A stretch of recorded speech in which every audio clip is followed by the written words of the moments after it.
Hey, Kevin. Hey, how you guys doing? Pretty good. Now, I have a question for you. Now, we asked this Oh, to Lucy Lawless a couple of months ago, and I think that your response will probably be very similar. Hercules has been 25 years ago, but whenever anybody says Kevin Sorbo, it's Hercules. Are you okay with that? Are you kind of I've done a lot of things since then. I'm more than just Hercules. How do you react to being known as Hercules? when you say 25 years, Hercules started filming 32 years ago in 1993. Wow. Okay. Xena was our third year spin-off show. People think Xena was a myth of a myth. I mean, that we had an hour that opened up and they said, let's do a female sort of Hercules type of show. I mean, so in our fifth season, we spun off a young Hercules that only lasted 2 seasons. And that was a little unknown skinny actor by the name of Ryan Gosling playing me as a teenager.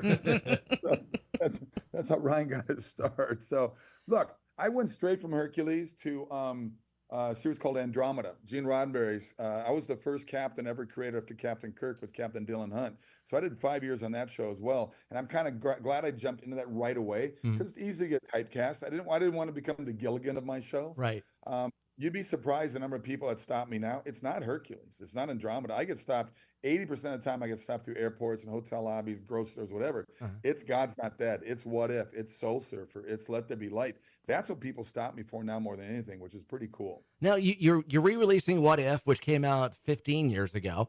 Yeah. In that John Ratzenberger, who's another one, it's like you say him, it's like it's Cliff Clavin from Cheers, but he too has done a lot of different things. Well, I think John is, I mean, he's in every voice in Pixar. They got him in every episode. He's group of fish in Nemo. He's a truck in Cars. He's the pig in Toy Story. I mean, Hmm. he's in all these things. But John and I've done a couple movies together now. I directed him a movie 2 years ago called Miracle in East Texas, and he was great in it.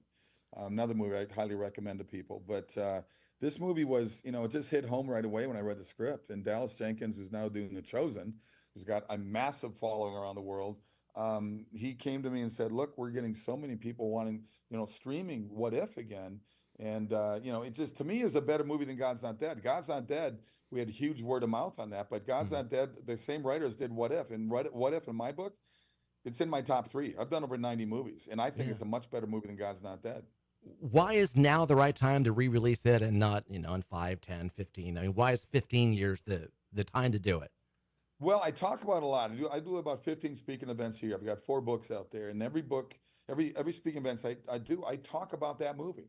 And they've noticed in the last 6, 7 years, there's been a huge uptick in people streaming that movie. So Dallas called me up and they said, you know what? It's an awesome movie. It's got a great message, a message that the world needs now more than anything with all the hate and Hmm. anger out there.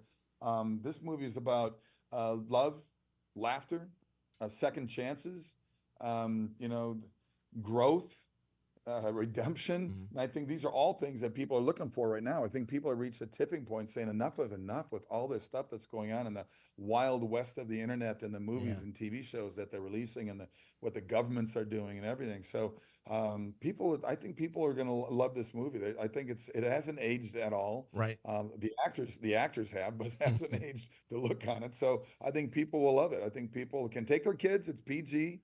It's a very family friendly movie and a lot of humor in it. Now, bearing that in mind, it's so hard to find good scripts because a lot of people say there's no new ideas, just spins on old ideas. Do you ever write scripts, or are there ones you're still looking at right now that you're like, it's kind of that heartfelt punch that I'm looking for that I think the world needs? Those are the kind of projects you want to work on? Well, I only wrote 1 episode of Hercules, and I tell you, it's too much work. I wrote it. God bless them. It's the hardest part of the industry, I think. But you're right. Hollywood doesn't. It seems all they want to do is do rehash things that have been out there every single time. And as long as these Avenger movies or whatever keep making $2 billion worldwide, they're going to keep making them. But to me, it's the same roller coaster ride. It's another 70% of it is just CGI. Another 6 buildings fall down in New York City. Hmm. And you're like going, oh, 2 million people just died, but we're not going to address that issue. So it's Hmm. like, it's so weird to me. But people are waking up. I've got through Sorbo Studios. Please go to sorbostudios.com. I've got about a dozen scripts that I want to do. I've read hundreds and hundreds of scripts, and I've narrowed it down from other scripts. People want to send me the scripts all the time. I say, look, if you're funded, send it to me. Otherwise, I don't have the bandwidth. I don't have the time. I've got 12 in front of me that I've narrowed down. This is my priority right now. So the biggest problem we have is trying to raise $2 to $3 million for the next for the next movie to get made. And to me, it's like I've never lost money for any of my investors, and it's still the hardest thing to do is try to find a $2 million investor. So we just keep plugging away. But I'm very blessed with other production companies that do, other 3 or 4 movies a year with other people. So I stay busy. And it sounds like you have some great connections with people you work with repeatedly, including your own wife that was in the industry as well. How does that work? Do you work on projects together? Do you say, you know what, yes and no, certain roles I want to be with you, or I don't want to direct you, but I want to be on the same set as you because I love you. But listen, I'm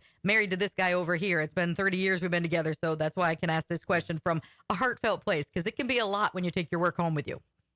Oh yeah, look, we butt heads, but it's creative butt heading, So it's like it's head butting, I should say. But she's smart and she's not afraid to hold back. She's a tough New York, Pittsburgh gal, and I'm fine with that. That's probably why I'm married more than anything else. But we've done a number of movies together. We actually met on the set of Hercules. She came on to guest star Hercules back in the mid '90s. So we've been together 27 years with 3 kids now. But she's in. She's not in What If, but she's in a movie I did called Miracle in Texas. She's great in that. She's in Left Behind, Rise of the Antichrist with me. She's in Let There Be Light, which did wonderfully in theaters. It was out in 2018. She wrote that movie as well. I directed it, and we both starred together. We got another one we're filming here in Las Vegas. She's flying out Saturday. We're shooting a faith-based golf movie here called Holy One. So Dean Cain and I are doing a movie. So we got Hercules and Superman together right now. And it's a wonderful script. So yeah, we get along great. She can decide. She usually comes on. Sorbo Studios is both of our studios. If you go to sorbostudios.com, that covers all of our lives. She's a homeschool advocate as well. She travels the country doing that. And she's very busy. She's written about 7 books, so she's way ahead of me. Do you ever have downtime? I mean, really? Downtime for me is early in the morning on the golf course. The course I play on, I play 18 holes about an hour and a half. I'm a 5 handicap. I'm a good golfer. I'm a quick golfer, and that is a wonderful downtime for me. I'll just put on the music I want to listen to or the podcast I want to listen to, and just buzz around the course and get my golf fix in. Now, is there any role you said no to that you wish now I should have taken that one? No, I think more roles that I wish I could have done. I remember meeting Matt Damon for the first time, and I'd read all the Jason Bourne novels, and I always picture myself being in that role. So I said, "You're great in that, man, but I would have loved to have been in that role." I told him. So there are things out there as an actor you wish you had a chance to do, but no, I think there's probably a couple movies out there that I didn't get that I read for. Now, how do we find What If? Oh, What If is go to Fathom. .com. It's 7th. Please check it out. It's a wonderful family. Bring everybody. You can bring your 6-year-old kid. Trust me. Awesome. Well, we got to go look for it and watch what else you're up to, Kevin. Been great talking to you. Thank you so much. Yeah. All right. Thanks, Kevin. He was breaking up at the end there. Yeah, it broke up.